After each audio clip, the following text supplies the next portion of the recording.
Ai, minha coluna, ai, minhas costas. Bom, de alguma maneira e por algum momento, a gente sempre vai ter alguma dor aí incomodando ou algo até muito mais sério. Mas que, enfim, parece ser, se não unanimidade, boa parte da população, eu percebo sempre, em algum momento ou por longo tempo, inclusive, tem lá aqueles problemas da coluna. E a gente traz ao programa exatamente o Dr. João Paulo Bergamaschi, que é ortopedista e cirurgião de coluna, para falar com a gente e, inclusive, possibilitar que você, se durante a entrevista desejar, inclusive interagir fazendo perguntas para ele. Por quê? Cerca de 300 mil brasileiros são operados por ano para tratar da hérnia de disco. Eu mesmo tenho 3. Segundo dados da Organização Mundial de Saúde, a hérnia de disco está entre as principais doenças que causam um grande incômodo, sim, às pessoas. E com os avanços da medicina, acontece que agora a maioria dos pacientes que fazem cirurgias de hérnia de disco tem alta, por exemplo, no mesmo dia. Veja que maravilha a ciência, não é? Dr. João Paulo Bergamaschi, é um prazer muito grande recebê-lo aqui. Bom dia. Bom dia, prazer é todo meu. Eu tenho um carinho muito especial aqui pela TVM, pela Rádio Saudade, por Matão. Então, tá aqui Obrigado. de volta conversando um pouco com vocês e atendendo o telespectador, que a gente espera que o pessoal ligue aí pra gente interagir, né? Isso. Então é um prazer muito grande estar aqui com vocês hoje. O doutor João Paulo Bergamaschi, essa família parece que tem a ortopedia no DNA, né? O Tem uma pai- felicidade aí de ter um exemplo em casa, então isso me ajudou muito, com certeza. doutor Nelson Bergamaschi, que é um dos maiores nomes no país, É né? verdade. Para Matão, quanta gente que veio do Brasil inteiro Muita gente de para fora. ser cuidada por ele, né? Um orgulho, aliás, para Matão, Sim, claro. esse homem, a sua história. E que encontrou, eu acho que para um pai é muito prazeroso isso, encontrou na própria linhagem entre né, filhos também alguém que optou por essa especialidade da medicina, ortopedia e cirurgião e cirurgia, né? A especialidade de ortopedia ela é eminentemente cirúrgica, né? Então, assim, a gente acaba tendo um treinamento mais para poder fazer procedimentos. Hoje é bem dividido, né? Então a gente acaba fazendo uma subespecialização em alguma determinada área, coluna, joelho, ombro, tal. Então eu acabei seguindo aí para a parte de coluna. Todo e qualquer caso, por exemplo, e qualquer situação e gravidade de hérnia de disco é passível de cirurgia? Não, geralmente não precisa. Não? A grande maioria, na verdade, não precisa. Não? A maioria nós vamos conseguir tratar bem, tá? Com uma reabilitação física, uma fisioterapia, RPG, pilates, alguma coisa nesse sentido. Funcionam bem. Funcionam muito bem e as pessoas ficam muito bem. Então, assim, o profissional que está mais em contato, talvez, com as pessoas que tem problema na coluna é o fisioterapeuta mais até que o médico. Talvez o médico entre aí, participe de uma parcela, que é aquela parcela ali de talvez 15, 20% das pessoas que acabam não tendo essa melhora. E aí a gente vai pensar em alguma outra estratégia para poder ajudar esse cara. Em qual circunstância é inevitável que seja feita uma cirurgia, então? Tem uma situação, uma condição que aí a gente acaba não esperando muito, não discutindo muito, tá? Por até uma segurança neurológica, né? Quando ocorre a hérnia de disco, então hérnia de disco nada mais é do que quando um pedaço do disco vaza do seu centro. E quando ele vaza, ele pode vazar para cima de um nervo, para cima da raiz, ou até mesmo para cima da medula, que passa pela coluna. E dependendo o grau dessa compressão, tá? A pessoa pode evoluir com alguma disfunção neurológica, o nervo para de funcionar. Então ele perde força, perde movimento, perde sensibilidade, ou acontece tudo ao mesmo tempo. Aí nessa condição a gente acaba intervindo de uma forma um pouco mais precoce, justamente para poder tentar preservar a função desse nervo. Então a condição neurológica ela talvez seja mandatória aí e faz a gente pensar em intervir mais do que ficar realmente tentando tratar com remédio, com a reabilitação. Quer dizer, nesse caso a dor se torna crônica Crônica, mas ela é muito intensa, né? Então, às vezes, a questão da dor ser crônica está relacionada ao tempo. Então, assim, se é uma dor a mais conceitualmente, há mais de 3 meses, a gente já pode considerar essa dor como crônica, independente do local, tá? Agora, o problema talvez não seja nem a questão temporal, mas sim a gravidade desses casos, né? Então, assim, quando o cara começa a perder força na perna ou perder sensibilidade, mesmo que seja um período curto ali, tá? 3, 4 semanas com esse tipo de sintoma, a gente acaba intervindo mesmo não sendo crônica. E a quantidade, a proporção de pessoas com esses problemas é enorme, né? Não, quem não teve dor ainda vai ter. É só esperar, porque não tem como fugir. Poxa, doutor, você está sendo otimista, hein? Não, mas nós vamos trazer bastante coisa boa aqui para poder as pessoas verem que não é um bicho de 7 cabeças também, entendeu? Mas assim, a questão da dor, se o cara não teve, uma hora ele vai ter. Vai ter. Isso é inevitável. Para todos os médicos que vêm aqui, eu faço aquela pergunta do povo. Sabe aquelas coisas que o povo tem como e dá como certos, conceitos populares sobre um assunto, uma doença? Isso aí é por causa de não sei o quê. O povo não é assim? Na sua especialidade eu vou perguntar. Dizem que nós temos esses problemas todos de colunas porque o homem foi muito abusado, ele andava de 4 e se tornou o homem erectus e passou a andar sobre os 2 pés. E desde então que a coluna nunca se entendeu com essa nova posição do homem erectus. É verdade ou mentira? Talvez tenha uma certa fundamentação aí nesse argumento, mas assim, 50, 60 anos atrás não tinha tanto problema de coluna assim. Não. Então a gente tem maltratado demais o nosso corpo.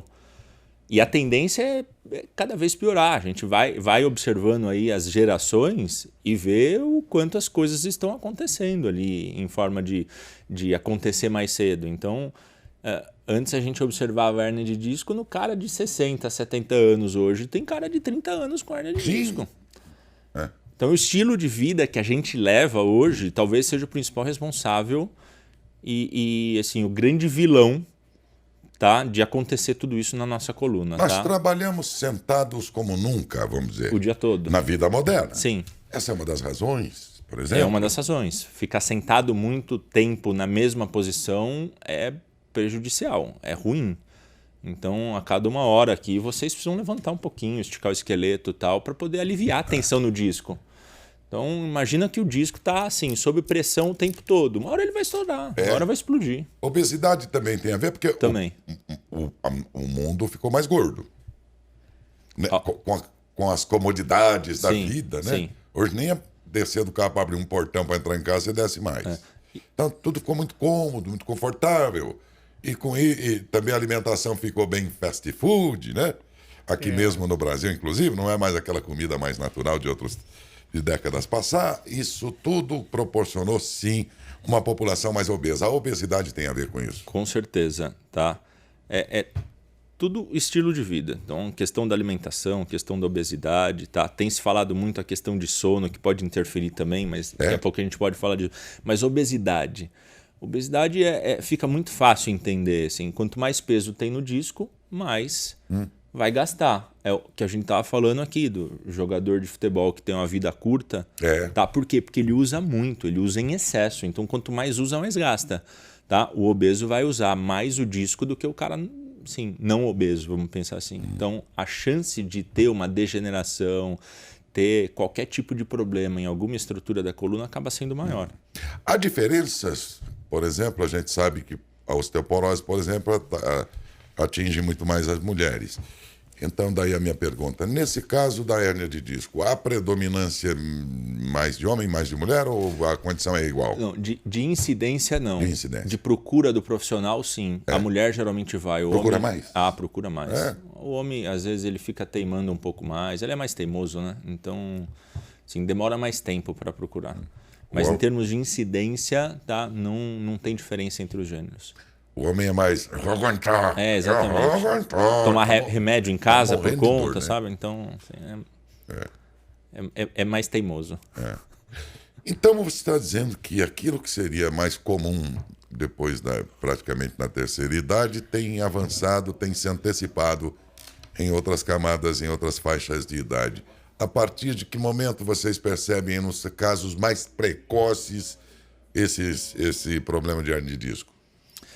Atualmente, talvez aí terceira década de vida a gente já 30 consiga. anos. 30 Eu tive uma anos. primeira crise aos 30 por aí. Mas Como é que fala? era pensamento, mas era raro, era incomum. Hoje é extremamente comum, É entendeu? uma dor horrível. Parece que tem uma espada, assim, alguém enfiou uma espada na hora que dá o tranco mesmo ali, né? Que dor horrível que é aquilo. As mulheres já que falam, que vivenciam a dor do parto, né? Elas conseguem fazer essa correlação, que muitas vezes a dor da coluna ela é pior que a dor do parto, né? Então, assim, são dores realmente que derruba o cara, derruba a ponto de não conseguir fazer nada. E a crise vem, às vezes, num movimento bobo, né? Alguma coisa do dia a dia. Não necessariamente a gente fez alguma coisa fora da rotina, tá? Mas é que a gente ativou muito, assim, no limite, o nosso mecanismo compensatório, né? Então nós estamos fazendo algo errado já há algum tempo. Eu costumo fazer uma analogia que, assim, é interessante. É igual colocar um copo embaixo de uma torneira gotejando. Tá? Vai demorar para encher esse copo, mas vai ser uma gota que vai transbordar esse copo. E é uma gota igual a todas as outras. A crise de coluna geralmente acontece dessa forma também. Isso. Já veio. Então, assim, é o cara escovar dente, lavar a mão, pegar coisa no chão, pegar o filho no colo. Então são coisas que ele faz todos os dias. Mas eu tive crise assim de... esqueci a carteira no carro, abri o carro, só agachei para pegar, pá! Rapaz, é uma dor horrível. É um negócio terrível. E não é fácil, não. Agora, então, e aí, no dia a dia, até que essa última gota aí comprometa de vez, essa essa hérnia vai mandando avisos? Geralmente sim, mas nem sempre esses avisos são bem interpretados, são bem entendidos, né? Então, assim, aquela dorzinha de vez em quando, que muitas vezes as pessoas acham que é normal e não ligam para isso, até realmente chegar numa crise um pouco mais intensa. Mas geralmente o organismo já vai dando sinal. E se a gente fizer uma reflexão assim, retrospectiva, a gente vai ver que o cara não estava fazendo exercício, ganhou peso aí nos últimos 3 anos, não estava se alimentando bem, ficava a postura assim, de uma forma inadequada o dia todo. Então a gente consegue identificar muitas vezes, assim, no momento de crise, que já tem algo errado já há um tempo, né? Algum acidente, algum impacto também leva a hérnia de disco? Pode. É mais raro, mas pode. Então, dependendo da intensidade desse acidente, a intensidade desse trauma, pode fazer realmente um pedaço do disco acabar vazando do seu centro, né? Entendi. Então, existe uma causa de hérnia de disco que a gente chama de hérnia traumática, tá? Mas é raro, não é algo realmente que a gente acaba assim, observando todos os dias, não. Olha, na minha família dos 3 irmãos, os 3 têm. Daí a minha pergunta, tem alguma também origem genética isso? A gente tem estudado cada vez mais isso, para poder entender realmente assim, como a gente consegue atuar nessa questão genética, né? Mas tem uma causa genética muitas vezes muito forte, tá? Quando a gente fala causa genética, não necessariamente quer dizer que ela vai ser hereditária, que ela vai passar de um pai para o filho sempre, em todas as situações, tá? Mas quando a gente fala causa genética, quer dizer que durante a nossa formação, durante a formação do nosso disco, da nossa coluna, houve alguma alteração de alguma proteína, tá? Que tornou aquele disco mais suscetível a ter uma degeneração mais precoce, tá? Então, assim, isso a gente tem estudado cada vez mais para poder tentar justamente reverter o processo, que é o que está super na moda aí em relação à medicina regenerativa, né? É buscar opções de tratamento para a gente poder ganhar longevidade. Não dá para um cara de 60 voltar a ter 18, ainda não dá. Talvez em algum momento a gente consiga, encontre isso, mas acho que nenhum de nós 3 vamos observar isso. Não vai dar tempo. Não vai dar tempo. Antes disso... Mas que pelo menos a gente desacelere o processo de envelhecimento, a gente já fica feliz. Então a gente tem estudado isso para poder realmente tentar reverter o processo. Outra pergunta que tem origem exatamente em conceitos populares. Operar ameniza a situação no momento, tira o incômodo de uma dor crônica e tudo mais, mas a hérnia pode voltar depois outra vez. Faz sentido? Faz sentido, pode voltar, mas geralmente o cara aprende, né? A pessoa geralmente aprende e aí passa a cuidar um pouco melhor da coluna, tá? A cirurgia acaba, na grande maioria das situações, sendo a última opção. A última. Tá? Hoje, como você disse aí no início, existem técnicas cada vez menos invasivas para poder ser oferecida para esses indivíduos que têm problema de hérnia de disco, né? Então, assim, essa evolução técnica, sem dúvida, facilitou demais a vida de todo mundo, não só do paciente. A nossa vida também melhorou muito, porque o cara ele não precisa mais ficar na UTI, ficar uma semana internado, ficar 2 meses afastado, ficar com dor, porque as cirurgias antigamente elas eram mórbidas. Então... Eu estou me lembrando agora de um estudo que nós divulgamos, noticiamos, lá pelos anos 90, por aí, que foi, na verdade, a conclusão de um grande estudo mundial, que envolveu, né, médicos do mundo inteiro e seus pacientes, e que a partir dali, olha, até ali operava-se aos montes. Né? Operar era uma coisa e tal, e que a partir dali a conclusão, olha, vamos... Não é bem assim. Vamos operar, a tendência, me parece que passou a ser essa, operar mais os casos mais graves, mais crônicos, mais prolongados. Vamos dar uma qualidade de vida para o cidadão através da cirurgia, muito mais do que pensar que ela é a solução definitiva de tudo. Até onde eu me lembro do que eu noticiei foi isso. Lá pelos anos 90 eu vi essa notícia. E de lá para cá, então, é que provavelmente a cirurgia passou, as alternativas passaram a ser mais utilizadas, então. E isso aconteceu em diferentes tempos no mundo, né? E até mesmo a gente pegar um país como o Brasil, essa evolução aconteceu em diferentes momentos também nas regiões do país, né? Então, assim, em alguns lugares isso aconteceu um pouco mais cedo e outros ainda estamos vivenciando um momento de transição, tá? Mas acredito que do ano 2000, 2005 para cá que realmente o negócio tenha desenvolvido de uma forma um pouco mais homogênea, assim, pensando no nível mundial, né? Tá? As vértebras lá, não sei se esse é o nome, mas tem vários nomes, L1, L2, L não sei o quê, né, que percorre toda essa parte aqui da coluna e tal. Em todas elas, a hérnia de disco terá a mesma consequência ou alguma que pode resultar em consequências mais graves, como, por exemplo, a pessoa não andar mais, algo assim? Tem umas hérnias que são mais graves, mais preocupantes, né? Mas, assim, questão da nomenclatura, né? A gente tem basicamente 3 segmentos aqui da nossa coluna: cervical, torácico ou dorsal, né? Que é a região do tórax, e a lombar. Então, se a gente pegar o exame, a gente vai realmente utilizar a primeira letra desse segmento para poder falar que vértebra nós estamos falando. Então, na cervical, nós vamos lá, C1, C2, C3, C4, até C7. Na torácica ou dorsal, aí depende. Tem alguns laboratórios que acabam usando o T de torácica, outros D. Então, T8, T9, T10, vai até T12. Tá? E a lombar, usa o L, que vai de L1 a L5. Aí depois de L5 é sacro, por isso que tem o S. Tá? Então, a nomenclatura ela segue mais ou menos essa regra. Tá? Na região lombar é onde, sem dúvida nenhuma, acontece a maior parte dos problemas. Isso. É onde a gente tem uma sobrecarga mecânica maior, onde a gente maltrata mais. Tá? Depois vem a região cervical. Tá? E felizmente, a região torácica é a mais rara.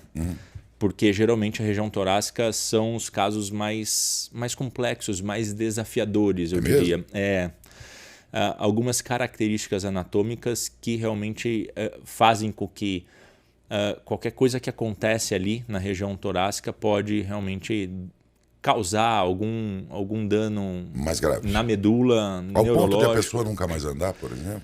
Não, se a gente falar em hérnia de disco, isso é extremamente raro, né? Isso a gente mais passou aí a vida ouvindo que antigamente, não pode deixar evoluir porque senão vai parar de andar. Isso é extremamente difícil isso acontecer.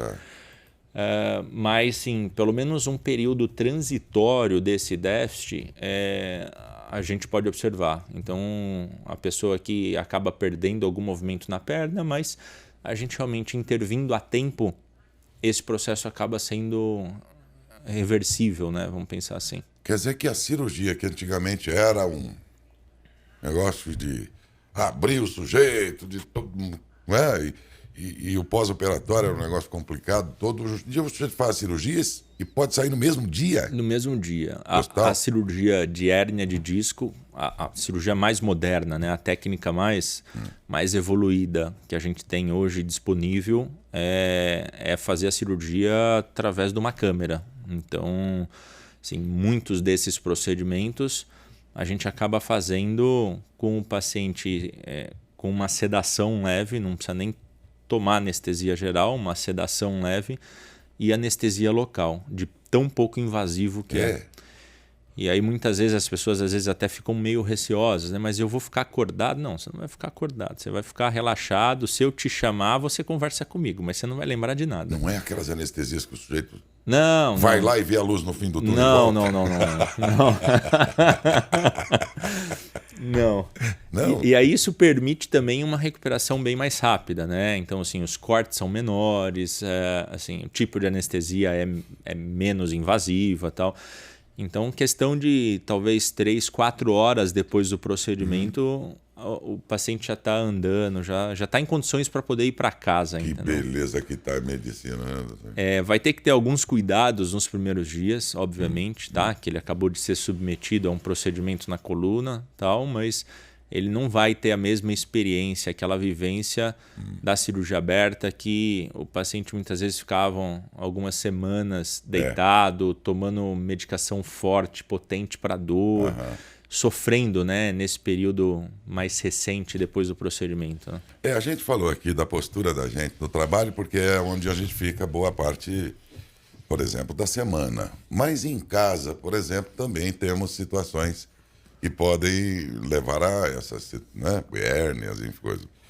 Eu tenho um colega teu, que é um grande amigo meu, o Dr. Rubens, e ele sempre falava, por exemplo, do sofá. O sofá é um negócio que é assim. Se você estiver deitado, você está deitado errado. Se você estiver sentado, você está sentado errado. Né? Só para dar um exemplo de como em casa também, né? Pode ser que exista aí algumas posturas. O sofá é um capítulo ruins. à parte, mas ele está correto. A gente tem várias situações em casa que a gente se depara aí com situações que estão fazendo mais mal para nossa coluna do que bem. Né? Mas, doutor, como é que eu estou pensando agora nos corintianos, ontem assistindo o jogo da Copinha, final? Como é que ele sentaria em casa aprumado, assim, alinhado, para torcer pelo Corinthians? Não, mas aí a adrenalina. A adrenalina naquele momento faz com que o cara realmente não sinta dor. Então, são situações específicas, né? Quando ele está muito relaxado, quando ele está ali 3, 4 horas naquela posição, tal, isso pode ser que ele sinta algum desconforto. Mas durante o jogo, o cara levanta, ele xinga o juiz. Então, ele não. Do sofá para a cama. Por quê? O senhor agora há pouco falou, depois eu quero falar sobre o sono. O que tem a ver o sono com isso? O sono também é algo que, assim, os médicos têm estudado cada vez mais e descoberto a real importância do sono. Então, assim, a pessoa que dorme pouco ou dorme mal, vamos mudar essa frase, a pessoa que dorme mal, ela cria uma condição mais suscetível a ter dor. Por incrível que pareça. Dorme mal porque o colchão é ruim ou dorme mal porque a qualidade do sono? Não, qualidade do sono. Tá? Se o colchão estiver ruim, ele vai acordar com dor. Tá. Mas por uma questão mecânica. Agora, assim, se ele dorme mal, existe uma série de alterações e reações metabólicas que acontecem no nosso organismo. Na coluna? Que a coluna faz parte do corpo, né? Então o sangue que está na coluna é o mesmo que passa pelo coração, pelo músculo e tudo mais. Então, assim, a gente acaba levando para a coluna todas essas substâncias inflamatórias que o nosso organismo pode produzir. Nosso organismo produz substâncias inflamatórias e substâncias anti-inflamatórias. Quando existe um desequilíbrio disso, realmente a gente cria um ambiente aí um pouco mais inflamatório, o paciente acaba tendo uma dor crônica e tudo mais. Mas o sono está diretamente relacionado a essa questão de produção dessas substâncias. Depois dessa, acho que precisamos trazer aqui um especialista para falar sobre sono, porque já tivemos aqui médicos falando que um sono de baixa qualidade, um sono ruim, interfere e causa doenças e consequências no coração. Já houve médicos que falaram. Agora, nós estamos conversando com o Dr. João Paulo Bergamaschi, ortopedista e cirurgião da coluna, e aqui está ele dizendo: a qualidade do sono interfere também na saúde da coluna. Vai precisar Então, trazer o e sono pode é reservar bastante tempo aí, porque tem bastante coisa interessante para discutir sobre sono aí com o especialista. Eu imagino que sim, foi o que eu pensei. Falei, poxa, também na coluna? Porque a hora que o senhor disse, eu pensei, por causa do colchão, né? O colchão não é bom, sei lá o quê. Não. O sono ruim interfere diretamente na saúde da coluna. Exato. A questão do colchão é o mais comum a gente entender. A questão mecânica. O cara dorme de mau jeito e vai acordar com dor. Tá? E aí a preocupação, qual colchão é ideal, não sei o quê. Acho que a dica que a gente pode deixar para quem está nos ouvindo, assim, o colchão não pode estar velho. Se o colchão está muito marcado, dá uma olhada, porque talvez esteja na hora de trocar. Tá? Existe uma fiscalização, ou deveria existir uma fiscalização nessa parte regulatória de colchão. É relativamente grande hoje em dia. Então, assim, vai existir uma variação de um colchão talvez um pouco mais mole e um pouco mais duro, mas ambos estão em condições para poder realmente dar um conforto para aquele indivíduo e não fazer mal para a coluna. Os extremos, obviamente, são prejudiciais. O colchão extremamente mole, que é mais difícil encontrar hoje, e o colchão extremamente duro. Tá? Isso talvez sim faça com que a nossa coluna sofra um pouco. E outro ponto também de discussão que sempre perguntam é travesseiro, né? Sim. Então, qual é o travesseiro ideal? Quantos travesseiros? Qual é a altura? A melhor e tudo posição mais. para dormir. Melhor posição. Vamos lá. Melhor posição é de lado. De lado. Não que seja a mais confortável para todo mundo, mas sim, de lado é onde eu consigo deixar a minha coluna totalmente alinhada, reta. E com o quê? Um travesseiro? Para que ela fique alinhada, eu coloco um travesseiro na cabeça e um travesseiro entre as pernas. Travesseiro na cabeça, tá? Ele realmente tem que manter a cabeça ali alinhada com o restante da coluna. Então, Imagine a altura... que o ombro, entre o ombro e a orelha aqui, tem que preencher esse espaço. É justamente essa distância. Da altura do travesseiro, a distância entre a orelha e o ombro. É o que a gente costuma utilizar de regrinha ali. Se for preciso, então, para preencher até 2 travesseiros, dependendo da espessura. Não, o ideal seria um só. Um só. Pode ser até um pouco maior, mas que seja um. Porque 2, começa a noite 2, mas sempre assim, a gente acaba se mexendo tal, e isso acaba se perdendo durante a noite. Falam que, além disso, é bom colocar um travesseiro entre as pernas na região do joelho. Sim. É verdade? Justamente para poder manter o finalzinho da coluna alinhado. Então, um travesseiro na cabeça e outro entre as pernas é o mais adequado. E nesse caso, o joelho, a perna fica melhor que seja dobrada ou reta? Do joelho para baixo? Fica dobrada, mas isso não interfere muito. Mas assim, geralmente dobrada, mas isso não interfere. Tá? Qual é a pior posição para dormir? De bruço. Vai ter gente que vai estar ouvindo e falar só durmo de bruço. É mesmo? Tal. A pior posição, a pior é essa. A pior posição é dormir de barriga para baixo. Acaba com a coluna. Enquanto a gente é novo, nada acontece. Então a musculatura aguenta. Então, assim, nosso organismo responde bem, responde melhor. Mas vai chegar um momento que realmente o copo vai encher. A historinha do copo. Vai ter um momento que o copo vai encher e aí essa posição realmente vai trazer um desconforto maior para a pessoa. Na impossibilidade, por alguma razão, de dormir de lado, então vamos saber que de bruços é a pior. E de costas, se tiver que, ou ainda que seja eventualmente... De barriga para cima? Sem travesseiro ou com travesseiro? Com travesseiro. Com travesseiro. Tá? Para poder manter... Aí é diferente, né? Para poder manter a curvinha do pescoço. Então, quando a gente... Eu tô em pé, olhando de lado para a gente tem algumas curvas fisiológicas da nossa coluna. Quando eu tô olhando de frente, a coluna tem que ser reta. Agora, quando eu tô olhando de lado, a gente tem a curvinha do pescoço, a curvinha da lombar, que é a famosa lordose. Tá? E a curvinha da região torácica aqui, que é a famosa cifose. Então a gente acaba colocando um travesseiro na cabeça para poder manter essa lordose Outro no joelho. Agora até existe um travesseirão lá que a turma chama de Ricardão, né? É um travesseiro comprido. Sim. Verdade. Gestante usa muito, né? Aí você coloca entre o joelho lá e ele passa do lado aqui e já vira o travesseiro da orelha aqui em cima. É uma opção, é uma opção. Então, não sabia desse nome, mas assim... É apelido. É apelido que temos, Ricardão. E aí, o travesseiro, por exemplo, é bom que seja o da NASA, de pena de ganso? Isso muda pouco, tá? O que vai mudar? Basicamente, o tempo de, vamos dizer, de meia-vida dele, né? O quanto ele vai durar, tá? Da mesma forma que o colchão. Tem gente que vai gostar mais de um travesseiro um pouco mais macio, tem gente que vai gostar de um travesseiro um pouco mais firme, tá? Mais uma vez, os extremos não são legais, tá? Então, assim, a gente pode utilizar aí a preferência pessoal para poder escolher muitas vezes um pouco mais mole e um pouco mais endurecido. Mas assim, o tipo de é pena de ganso, é da NASA, não sei o que, é do Vietnã, isso vai influenciar basicamente na duração desse travesseiro. A sensação que a gente tem quando você tem uma crise, uma dor na coluna, não é a da hérnia de disco, é que ela está aqui na coluna, e a coluna está no meio aqui da costa. Aí quando... Pode ser sensação, posso estar enganado, mas quando parece que começa a caminhar para uma cura, para amenizar, e mesmo que não seja nessa circunstância, você percebe que daquela dor concentrada na região da coluna, parece que chuvera. Eu estou falando assim para facilitar o entendimento, né?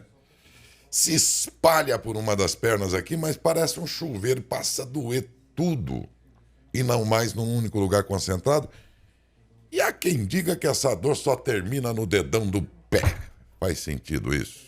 Faz. Essa é a dor clássica de hérnia de disco.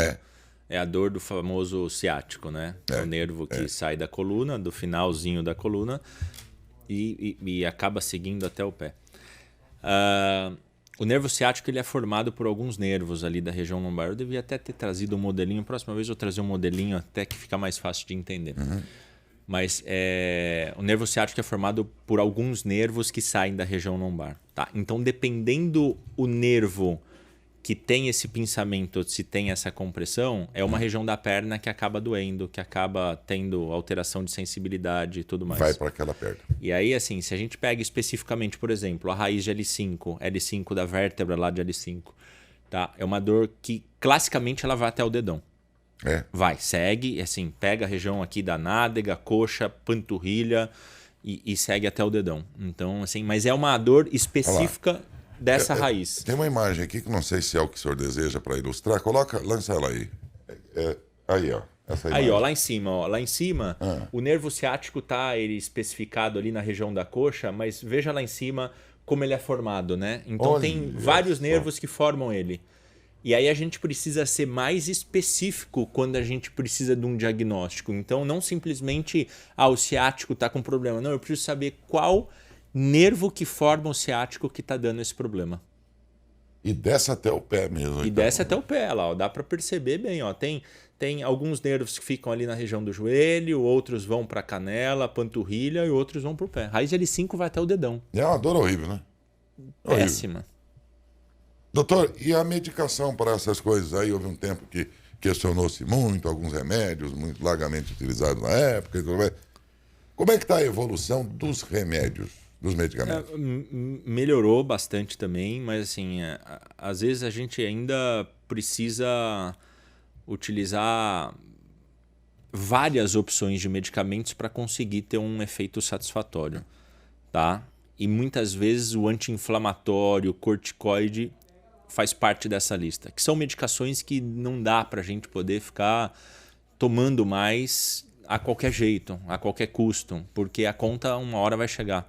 Então, o anti-inflamatório, apesar dele proporcionar um alívio da dor, tá? Dependendo do quanto que a gente toma e por quanto tempo, ele pode causar uma disfunção renal ali, dependendo do quanto aquele rim aguenta. E o paciente, em algumas situações, óbvio que mais extremas, acaba perdendo o rim, entendeu?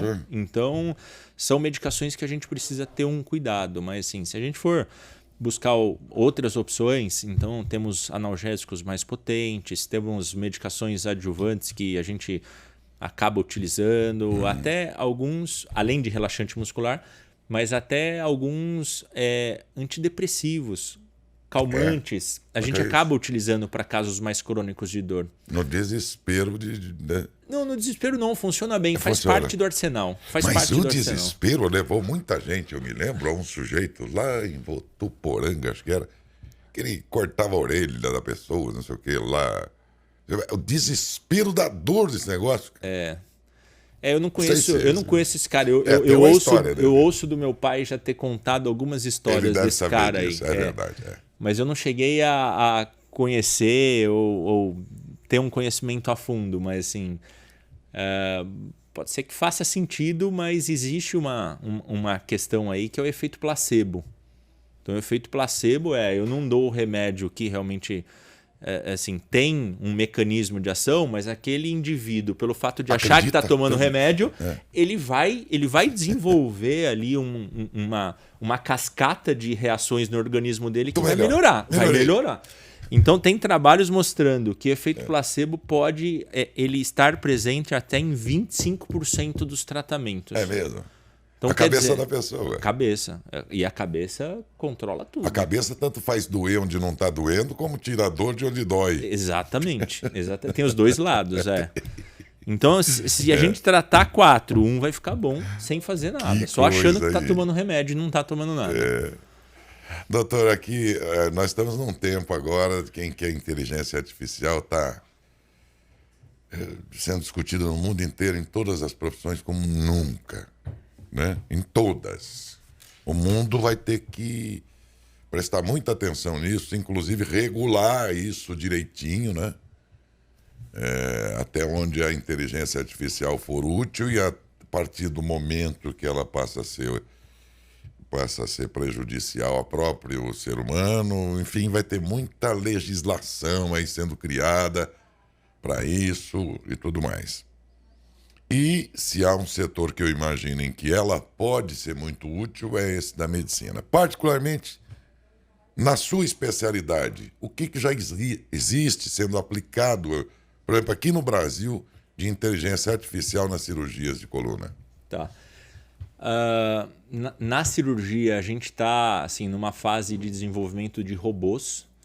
Robôs. Então, assim, teu pai está atuando, inclusive, estudando também, trabalhando nesse setor, não é? Sim. Parte de joelho e quadril, ele já tem feito alguma coisa, inclusive aqui em Matão, com robótica. Aqui em Matão mesmo? Aqui em Matão. Então, assim, isso acho que é o caminho. Tem uma questão aí de custo envolvida, né? Que assim, toda nova tecnologia acaba tendo um custo maior, mas... assim, acho que esse caminho veio realmente para poder nos ajudar, nos dar precisão, tá? E proporcionar uma segurança maior para o paciente. Mas esse robô não elimina o médico? Não elimina o médico. É o médico? Ainda não. Eu acho que nós não vamos chegar nisso também, mas sim. A gente precisa controlar. A gente precisa controlar o robô. Então o robô faz o que a gente assim manda ele fazer. É isso que me Então assusta, a gente controla ele, tá? Talvez a grande vantagem, e a robótica ela veio antes para outras especialidades, tá? Para cirurgia geral, cirurgia oncológica, a própria ginecologia, urologia. Urologia eles tiram próstata hoje com um robô. E aí, assim, um caso de tumor, por exemplo, tá? O que o robô vai agregar? Ele vai realmente dar mais precisão àquela ressecção do tumor e não vai sobrar mais nada lá. Mas a ideia que muita gente está fazendo da inteligência artificial, robôs e tudo mais, é que ele chega lá e faz tudo sozinho, porque ele tem raciocínio, ele tem memória, ele tem conhecimento acadêmico, ele tem... Parou. O robô sozinho é burro. Tem que sempre pensar assim. O doutor Nicoleles falava outro dia disso. Vamos lembrar que essa inteligência é artificial. E o robô, em tese, é burro. Ele não faz nada sem que o homem o abasteça daquilo que ele precisa fazer. Né? A cirurgia, então, acompanhada pelo médico e com todas as aplicações de médicos, de seres humanos, é que faz esse robô sem dúvida. chegar com precisão lá no ponto. Exato. E o que está na moda, falar em chat GPT, né? Então, assim, se a gente pegar o chat GPT, por exemplo, para poder utilizar algum algoritmo para poder ter uma precisão maior no diagnóstico ou entender qual que é a melhor opção de tratamento e muitas vezes a gente não ficar perdendo tempo, tá? O próprio chat GPT, dependendo, assim, a pergunta que a gente faz para ele, ele vai falar uma coisa que não necessariamente é a melhor resposta, mas ele fala com tanta convicção que a gente acredita. Convence. Entendeu? Então, até essa questão interpretativa a gente tem passado atualmente na medicina como um todo, justamente por conta disso, tá? Que ainda o banco de dados que é utilizado ali para o chat GPT, ele realmente tem muita informação que não é uma informação assim, a mais real possível para determinada situação, para aquele momento ou para aquele local. Tá? Talvez seja na Suíça, talvez seja na África, talvez seja na China, mas aqui no Brasil não. De todo modo, sempre o homem vai ter que alimentar essa máquina. Sim. É ele que vai instruir essa máquina e orientá-la. Né? Sem isso, ela é inerte, né? Exatamente. Por enquanto. Por enquanto. Bom, 8h38, a entrevista está muito gostosa. Eu acho que vocês devem estar gostando também, né? Bom papo, o doutor João Paulo tem uma comunicação muito simples, acho que todo mundo está entendendo. Coluna todo mundo tem.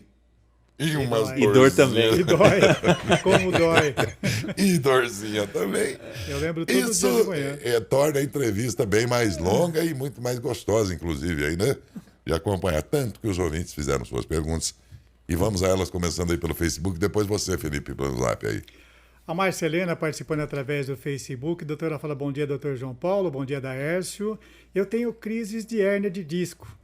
O médico já orientou a cirurgia, mas eu tenho medo. É segura a cirurgia hoje, doutor? Em relação à segurança, é um procedimento seguro, assim, extremamente seguro, na verdade, né? Então, se fizer com um profissional habilitado, num ambiente realmente que tenha todas as condições, equipamentos, materiais necessários para a gente poder fazer, é um procedimento assim, extremamente seguro. Então, acho que esse receio talvez seja mais de um pré-conceito, tá? Daquela cirurgia que era muito invasiva. E todo mundo conhece alguém que operou a coluna e aí fez um corte muito grande, e aí ficou de cama, e aí algumas situações o cara ficou pior do que antes. Então esse preconceito ainda, assim, acho que ele é muito forte ainda no pensamento das pessoas. Sempre que fala coluna, eu acho que existe essa lembrança, entendeu? Mas isso, com as tecnologias de hoje, não tem como a gente fazer essa comparação. É uma evolução muito grande, assim, em termos de segurança, inclusive. Bom, se ela está com dor e tem que fazer a cirurgia, é melhor Exato. que faça. Entender se é a melhor opção. Assim, de repente ela precisa ajustar alguma coisa do tratamento clínico, de repente ela não tem uma compressão do nervo tão acentuada, mas ela tem dor, ela pode fazer um bloqueio, por exemplo, uma infiltração. E aí ela fica um período sem dor e vai fazer a reabilitação de uma forma mais confortável, mais eficiente. Não, precisa entender um pouco mais aí a situação, mas tem assim, muitas opções e o procedimento em si ele realmente é extremamente seguro. A outra pergunta, doutor, qual o melhor exercício físico para quem tem hérnia cervical?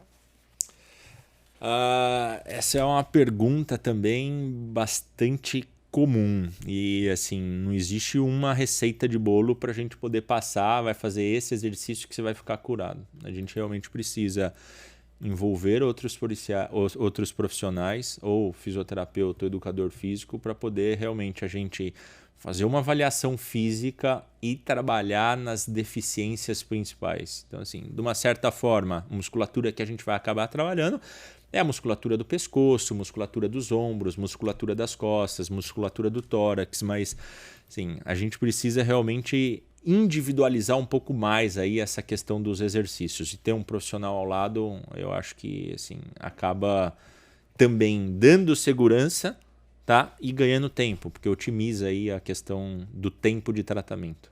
Doutor, nunca se falou tanto em hérnia de disco. Ultimamente a gente vê as pessoas falarem muito de hérnia de disco, e recentemente teve aquele caso da atriz lá, Thaís Araújo, Sim. que teve que se afastar e se passar por um tratamento lá de urgência. Isso tem aumentado mesmo, doutor? Tem aumentado e é cada vez mais comum a gente ver pessoas da idade da própria Thaís ou mais novas, realmente a gente assim, entrando em crises e precisando fazer alguma coisa. Na época a Thaís ela teve uma crise e ela acabou fazendo uma infiltração, justamente para poder ficar melhor da dor, tá? Para poder realmente tentar um tratamento clínico antes de fazer o procedimento cirúrgico de uma forma assim, mais específica, entendeu? Mas sim, é bastante comum isso, a gente tem observado cada vez mais isso. O Luciano Silva participa com a gente. Bom dia, doutor. Minha tia está bem torta, já apertando os órgãos, do jeito que ele escreveu aqui, Sim. tá, doutor? Apertando os órgãos. E o que ela pode fazer, doutor? Existe um tratamento? Qual que seria, nesse caso, que ela está entortando o corpo, já passou pelos médicos, diz que não tem o que fazer? Também, da mesma forma, precisamos entender um pouco mais, mas assim, parece que realmente ela tem um desvio mais grave na coluna, uma deformidade que a gente chama, né? Então, assim, entortando a coluna e comprimindo os órgãos, provavelmente a coluna não está reta mais. Então, ela está realmente assumindo uma posição que pode afetar tanto a cavidade torácica aqui, pulmão e tudo mais, quanto a cavidade abdominal, tá? E são situações mais graves que vão necessitar muitas vezes de um tratamento um pouco mais agressivo. Nós vamos precisar pesar um pouco mais a mão nesse tipo de tratamento, porque não é simplesmente assim, tirar um pedaço do disco que vazou. A gente precisa alinhar praticamente a coluna toda, né? Então é uma cirurgia mais complexa, uma cirurgia mais demorada, uma cirurgia realmente mais invasiva, tá? Mas de uma forma mais específica, nesses casos em que tem um desvio importante, a gente precisa realmente fazer algum tipo de correção e fixação da coluna para poder realmente ela assumir essa postura, essa posição nova, né? Então, assim, basicamente isso. A Silvia Helena acompanhando a gente. Primeiro, ela fala que o senhor é parecido com o seu pai. Isso parece muito, doutor. E ela quer saber o que é lombalgia. Tá. Obrigado. Assim, essa comparação acho que todo mundo faz, ainda mais depois que eu deixei o cavanhaque, foi uma homenagem que eu fiz a ele aí, quando ele completou 60 anos. E aí, desde então, eu tenho o cavanhaque. Ele já tirou e eu continuo com o cavanhaque, mas acho que todo mundo lembra do cavanhaque, do Dr. Edson com o cavanhaque. Mas vamos lá, lombalgia. Lombalgia nada mais é do que dor na região lombar. Então é um negócio bastante inespecífico, não é uma doença, é um sintoma. Então, assim, lombalgia pode ser causada por uma dor muscular, que é o mais comum. A lombalgia pode ser causada por desgaste, uma doença degenerativa em alguma estrutura na coluna, tá? Que é relativamente comum também. Lombalgia pode ser causada por, assim, a própria hérnia de disco pode causar algum grau de lombalgia. Então, assim, existem uma infinidade de problemas que podem causar lombalgia, tá? Então, lombalgia nada mais é do que a dor na região lombar. Felipe, tem mais perguntas através do WhatsApp? Bom, o nosso ouvinte, o Marcos Laudelino, bom dia, doutor. A minha mãe, ela tem hérnia de disco na coluna. O médico dela falou que não tem o que fazer e receitou cuidados paliativos com remédios muito fortes. E eu vejo que as dores não melhoram. Seria bom procurar uma segunda opinião?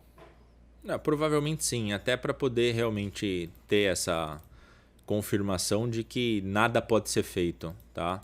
É difícil uma condição hoje em dia que realmente a gente entrega, né? Joga a toalha, tá?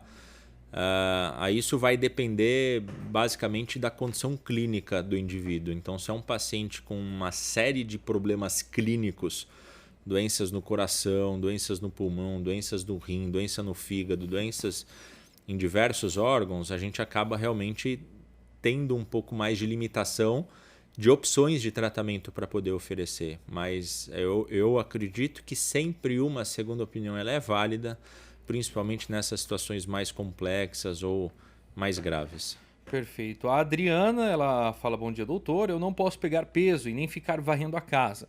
Isso quer dizer que eu tenho hérnia de disco porque minha coluna começa a doer? Não necessariamente. A dor clássica da hérnia de disco é aquela dor que realmente desce pela perna, que muitas vezes vai até o pé, tá? Em algumas situações pode dar dormência, formigamento, fraqueza. Isso é o clássico de hérnia de disco. Tá? A dor nas costas, que pode estar relacionado aos afazeres de casa, isso está mais relacionado muito provavelmente a uma musculatura fraca do que realmente uma hérnia de disco. Então, assim, precisa ser feito provavelmente um trabalho, um condicionamento, um fortalecimento dessa musculatura para realmente conseguir fazer as coisas do dia a dia. O José Carlos, bom dia, doutor.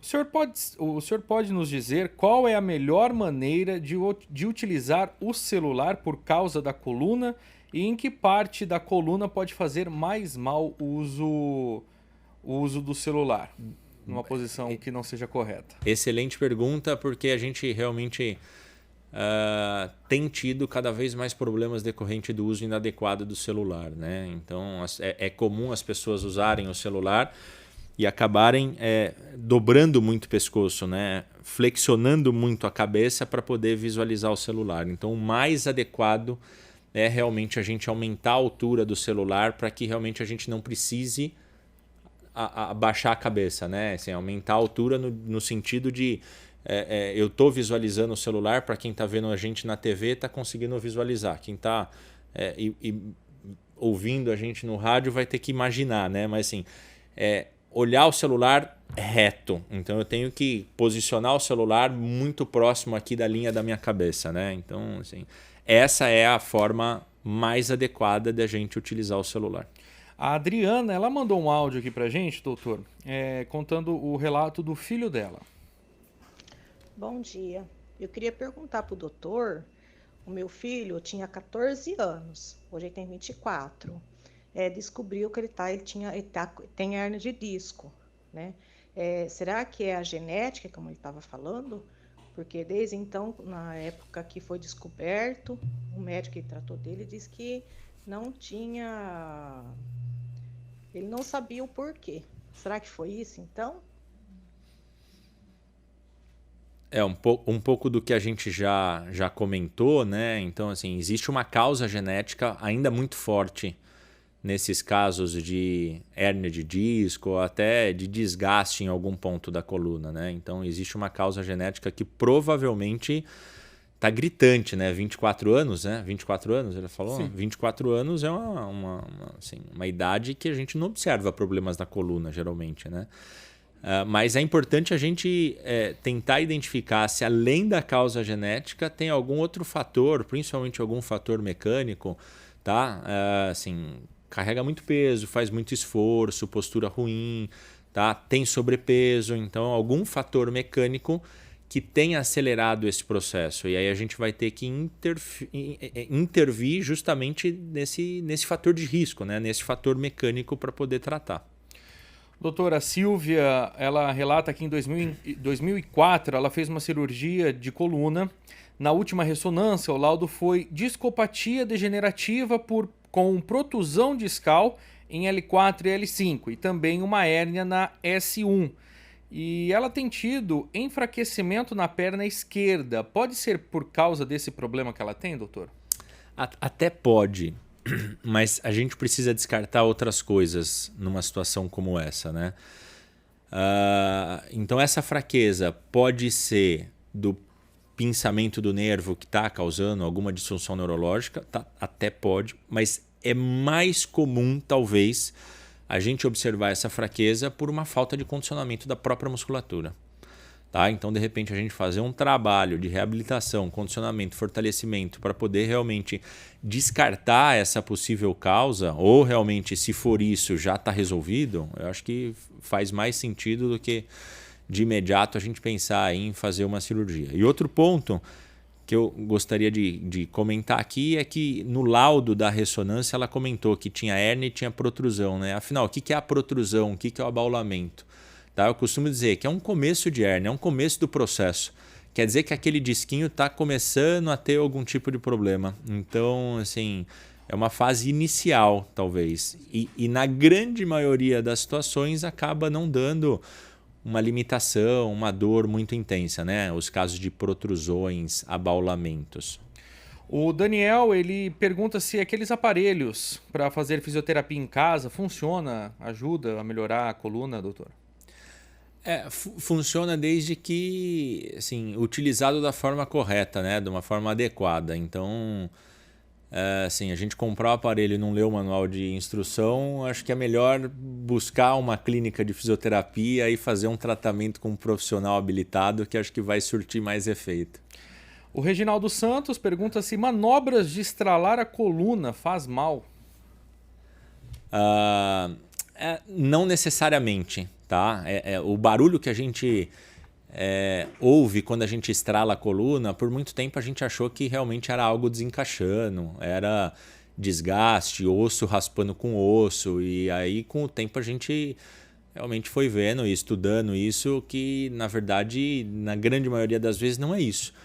Na maioria das vezes é a própria musculatura se movimentando ao redor da vértebra, do osso, parte ligamentar que às vezes está um pouco mais tensa, que acaba fazendo alguma movimentação e algum barulho. Então, assim, está mais relacionado a partes moles, né? Musculatura, ligamento, tendão, do que realmente o osso propriamente dito que está desencaixando alguma coisa da coluna. Ô doutor, e um relato aqui de um ouvinte muito interessante, ele não mandou o nome, o final do telefone 7183, ele falou: eu tive dor na coluna cervical por mais de 10 anos, acordava todo dia com essa dor insuportável. Tomei remédio por anos, não resolvia. Cheguei a comprar aquele aparelho massageador de choque elétrico e nada. Resolvi fazer musculação e depois de uns 3 meses sumiram as dores completamente. Hoje 3 anos, fazendo musculação, nunca mais tive dores na região da coluna. É isso, acho que não tem segredo. Acho que se as pessoas descobrirem que tornando assim um estilo de vida saudável, fazendo atividade física e não ganhando peso, descobrirem o quanto isso é benéfico para o nosso corpo, acho que os nossos consultórios vão ficar mais vazios.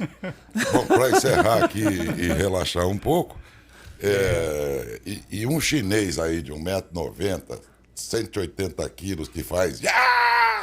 Esquece. Não, esquece. Isso aí não funciona. Tem, a rede social tá cheio disso, né? Cara Os caras martelando, o cara martelando e o cara sobe e pula em cima. Tem umas coisas na internet. Esquece, isso Cuidado com médicos de internet, viu? Que às vezes nem médicos são. Eu tenho medo disso, me assusta muito, me preocupa muito, e sempre que eu posso eu falo aqui, cuidado. Internet tem conteúdos bons, de gente apropriada para isso, mas também tem tanta gente que, se brincar, eles falam: não, quando for assim, você passa cocô de galinha na costa que para de doer. É uns negócio muito louco, muito cuidado aí, viu, com conteúdos de internet aí, porque não é porque tá na internet que é certo, viu?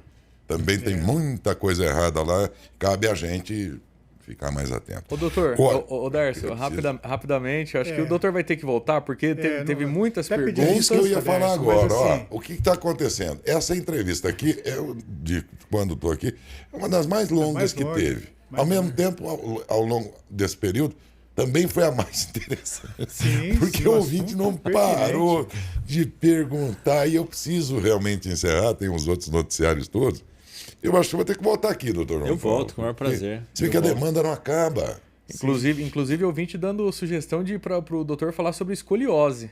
Escoliose. Escoliose é desvio na coluna. Então, a gente olhando de frente, então você vai ter que voltar aqui. olhando de frente a coluna, ela tem que estar reta. Se ela não está reta, muito provavelmente esse cara tem escoliose. E aí eu falei, vamos deixar a entrevista. É longa, mas tá tão interessante, tão boa. Se deixar, a gente E aí eu fiquei fica amanhã toda pensando, aqui. fiquei pensando, se o ouvinte está perguntando, porque quem não está perguntando também está muito interessado.